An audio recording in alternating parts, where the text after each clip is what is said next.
Welcome back, folks, to episode 53 of the Running Man Self-Regulation Skills and Self-Improvement Project podcast with me, your host, Dr. Armando Dominguez, PhD in health psychology, licensed professional counselor, and an adjunct professor at a local community college. And what we're going to be discussing today is a really interesting concept in the sense that most of us, whenever we think about our feelings or our emotions, we tend to identify with them a little strongly.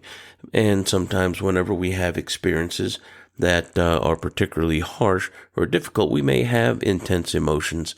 But what we have to understand is that emotions shape our belief based on our experiences, and sometimes can be something that sets us into a patterned motion of sorts. So what we're going to look at today is extreme emotion and how that shapes our expectations and our beliefs moving forward. So to start the discussion, what I'd like to point out is that anytime we have an emotion, an emotional experience, it doesn't always have to be a negative.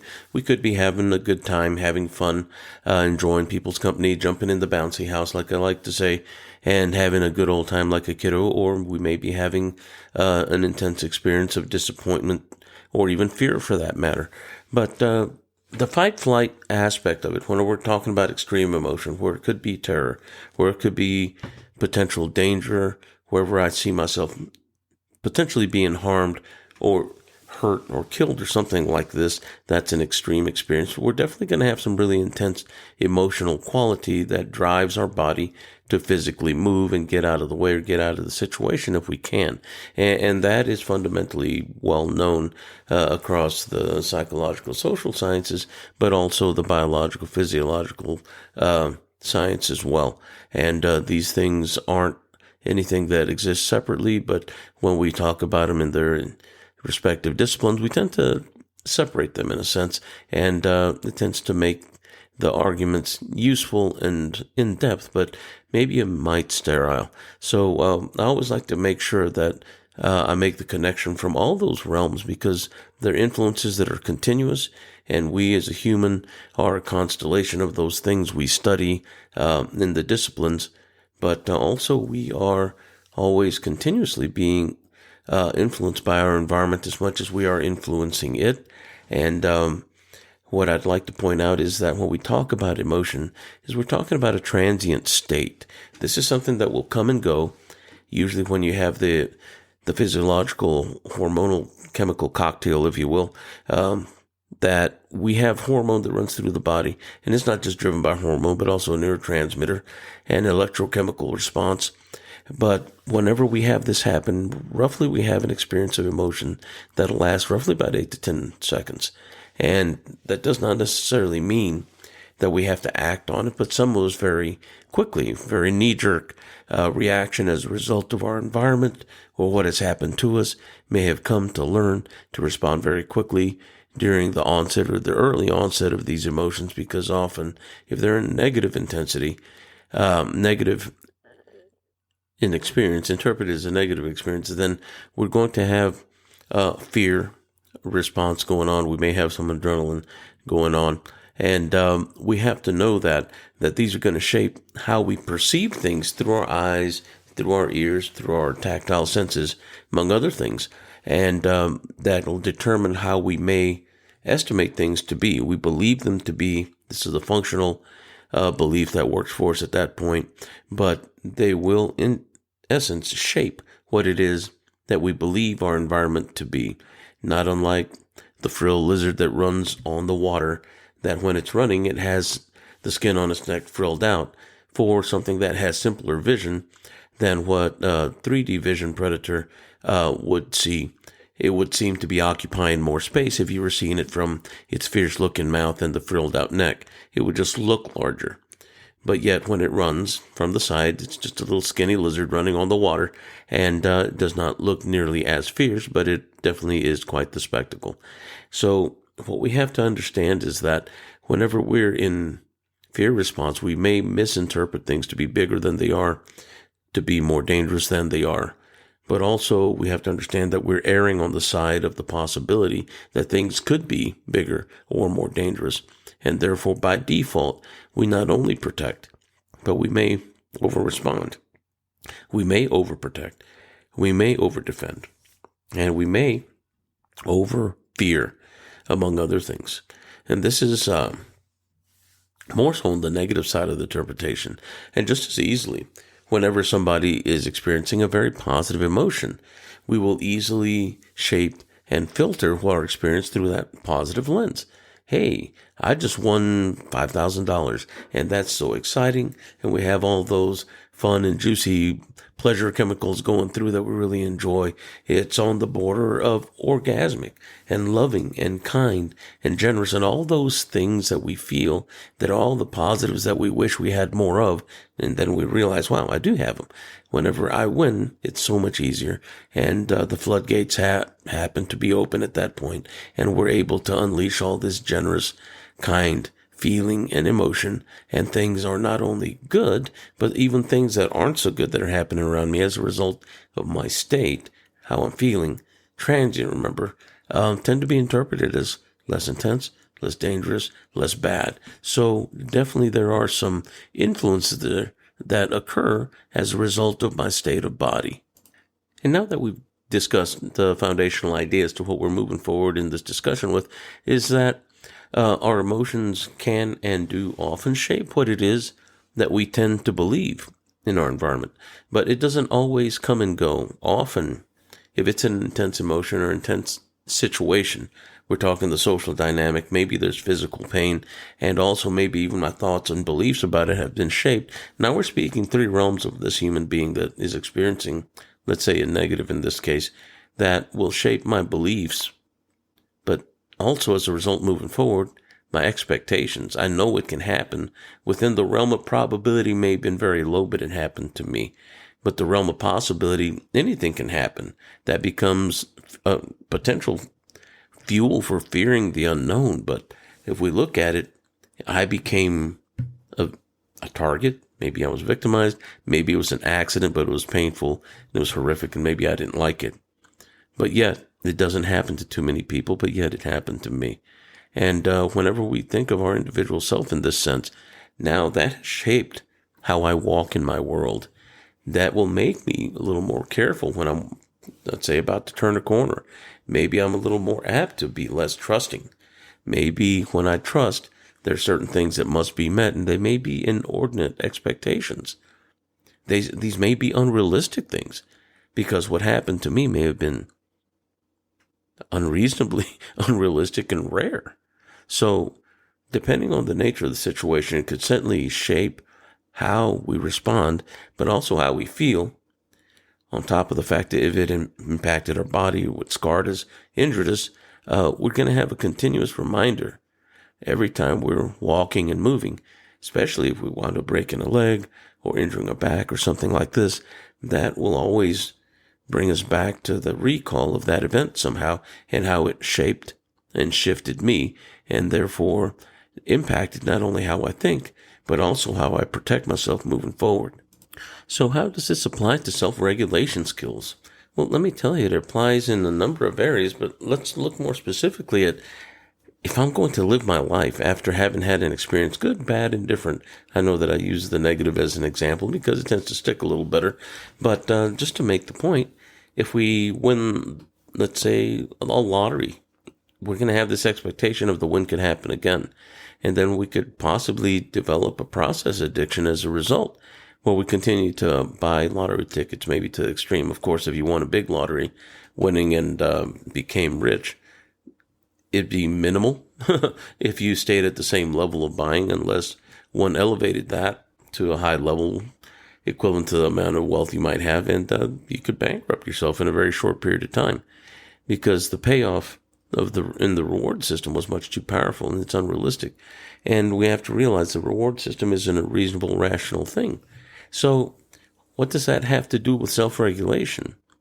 Well, a whole heck of a lot, because if our hedonic response, our ability to avoid pain, gets triggered, we're going to seek those things that will give us that sense of relief of that potential impending doom or demise or danger to this physical body. But also, in the other sense, if we find a way to seek pleasure, as in the use of drugs or alcohol, sex or gambling. We find a way to trip that reward trigger with very little effort. What seems like luck, and it may be a luck of the draw, may seem to be interpreted as skill. I know how to do this. And at some point we realize that the failure is that the trigger itself starts to change, because if we unload too much of our pleasure chemical, our body starts to automatically move back towards homeostasis. And this is not a conscious process. This is a deep physiological response that wants to keep the body within its normal realm. We want to stay close to that median, towards that middle, towards that everyday mode that we live, that keeps us from blowing out our circuit, so to speak, without necessarily going to extremes.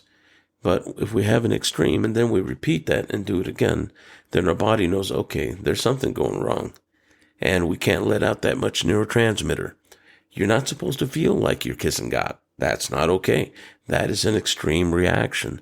We have to live within the realm, and it's okay to have fun and have peak experiences, but even those things are not going to be near the amount that an artificial inflection, such as a huge lottery winning, a huge gambling win, or the use of a drug, or anything like that, that would release unnaturally to an unnatural level in the body, such that the body would somehow allow it to go, and it won't.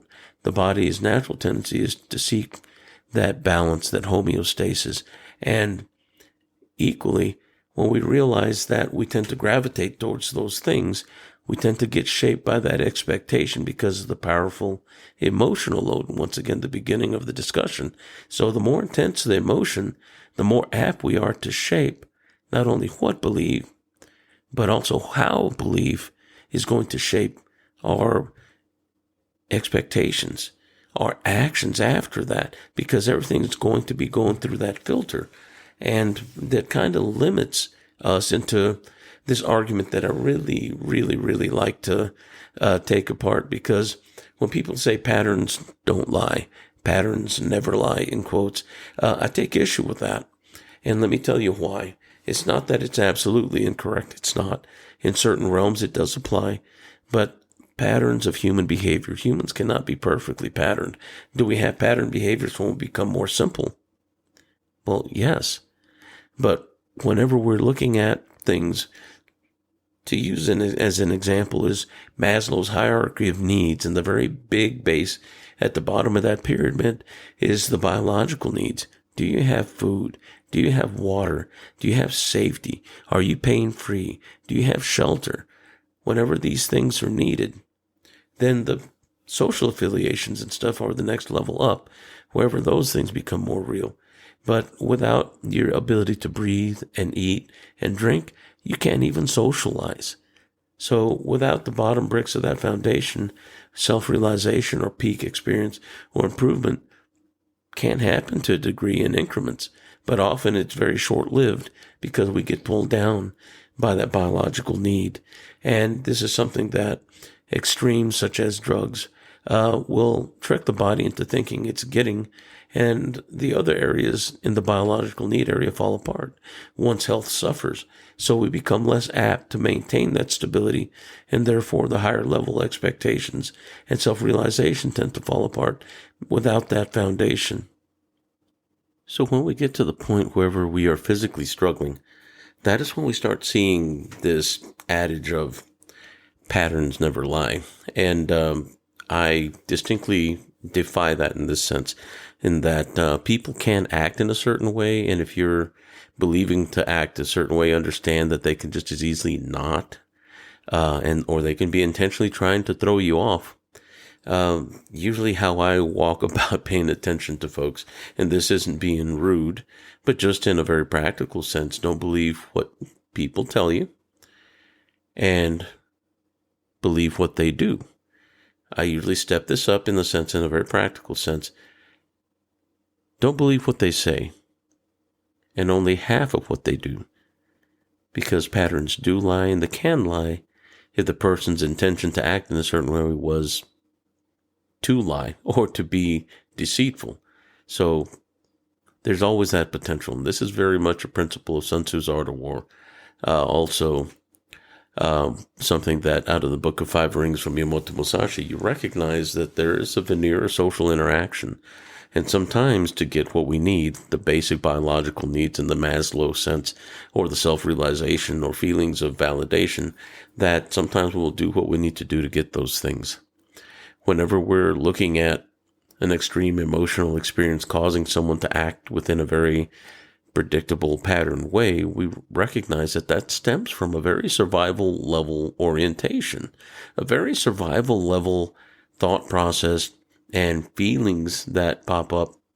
But among other things, they're trying to avoid hedonically the discomfort, hedonically the avoidance of potential pain or the return of that thing that these emotions seem similar to whenever this experience happened to them. So definitely an expectation of harm could be happening, and that'll shape the behavior. So if we were to see people and observe people, we have to understand that those things not only shape behavior, negative emotions, extreme emotions, but also how we believe and therefore move through our world. So whenever we're looking at higher performance and doing things along the lines of self-regulatory skills, what we have to do is be able to recognize what is the physical state, what is a belief, where does it start, and be willing. And I don't like using this term letting go because that's become such a cliche thing, but being willing to recognize that sometimes our attachment to the feelings and beliefs that we have come as a result of them having served us somehow to protect us, or have arisen out of a need to be protected, and therefore a fear of loss.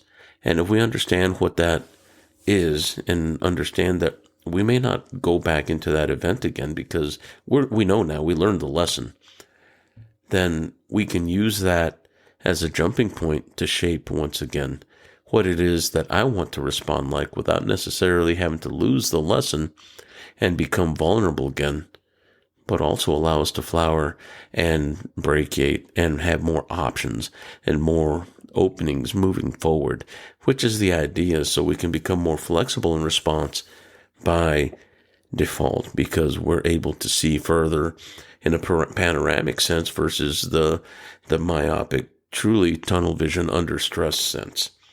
And there is definitely a reflective mind shift there, reflective in the sense that it reflects how our vision capacity is at the physiological level. The more relaxed we are, the wider we can see. And the more of our periphery we see without having to turn our eyes to the left and right, without having to turn our head. And the more focused we are, we tend to also leave out details that are very pertinent and useful to us.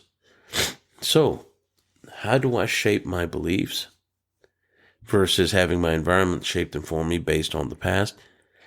One is become aware of the fact that there are things that drive me from fear. There are things that I had learned as a result of really extreme emotions that may have given me a perspective, a way of looking at things that is based on how I perceive things through my eyes and my touch in my body, for instance, during an experience, that shaped what my expectations were and what my predictive mechanisms in my mind became, that maybe narrowed what I was able to do and maybe even limited what I wanted to do because it made me afraid, maybe taking a risk or trying to do something that was interesting, but I just didn't want to look bad, or I was afraid because, for instance, maybe my parents wouldn't approve, or I grew up in an area wherever people didn't do that, they didn't believe in this.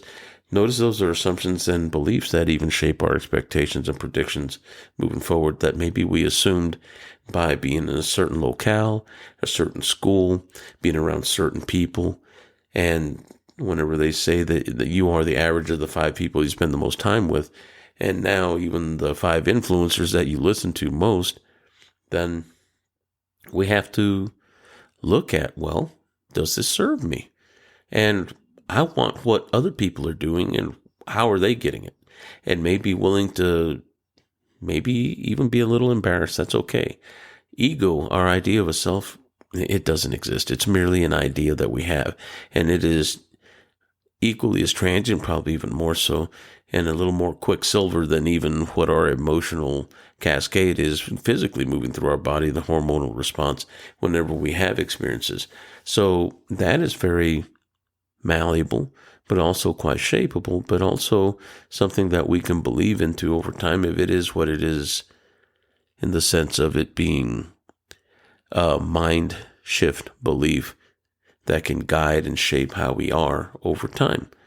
I used to believe that I couldn't do things because I came from a certain area, for instance. So therefore, I was afraid of trying. I was a very humble kid, but I limited myself. No one told me to do that. My parents didn't tell me to try, but seeing them struggle sometimes as a result of the time that they were young, fighting the ends of what we were calling the civil rights movement impacts during the late 60s and early 70s, and still trying to give us an opportunity to educate ourselves and become better citizens. But one of the things that they kind of implied is that we kind of hide our light under a basket. Don't draw too much attention. Just do your business, keep your nose clean, and keep going. And in some cases, that served very well. In others, it limited me. I certainly don't harbor ill will, but those are the principles that they didn't tell me not to try or do my best. But I assumed them to be that way. So we have to be willing to question, well, where did I get my values? And not get mad at where we got them or upset and try to place blame, but rather realize that we're just as much an agent or an actor in what shapes us. It doesn't matter when you took those on, but what does matter is what you're doing now, because you're responsible for your life moving forward. And the rationale and reasoning comes down to this. If you're a human being and an actor in your own life and you want things that are important to you, who's going to give them to you? Well, they're probably not going to be given to you at all. But can you acquire them? Can you win them? Can you earn them? And if by your effort they can be had, then why don't you? I'm encouraging you here. Shape your beliefs. Shape your mind. Leaving fear behind is a hard thing to do. Not really. It's the memories of the fear that are hard to leave behind. The fear doesn't exist except in a moment of experience, and we can't ever relive it. PTSD and dysphoric recall are not reliving.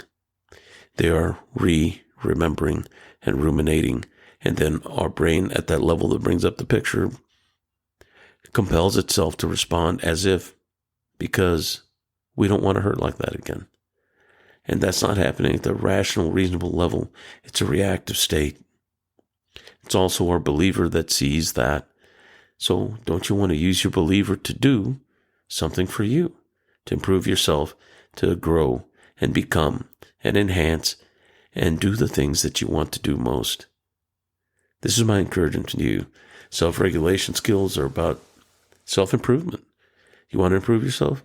There are certain things we have to regulate. That's not self-control. That's not denying yourself. And it's definitely not binding or bonding to something that's unhealthy, but rather allowing yourself to flow and be more flexible in response, become better, more adapted, so that we can evolve, so we can grow. Well, that's all I have to share for today. It's been a lot in a little bit. And I apologize for my voice. I've been staving off a cold for about a week, and I sound kind of snorky today. I apologize. That is my term. And not copyrighted, mind you. You want to share it, you go ahead. But if you want to share this podcast, please do. Follow, like, and share. And we're also available on YouTube as an audio podcast. And please go there and like my audio offerings. These podcast that I'm setting. There's no different content. It's just another platform. But if it's easier, more accessible, it's available there. Please use it and share it with people as well. And I want to tell you thank you for your time. I'm glad I had a chance to talk to you today. And we're back in the saddle talking again. And hopefully we'll talk soon. Take care. Best of luck in your endeavors. Shape those beliefs to better yourself. Walk well.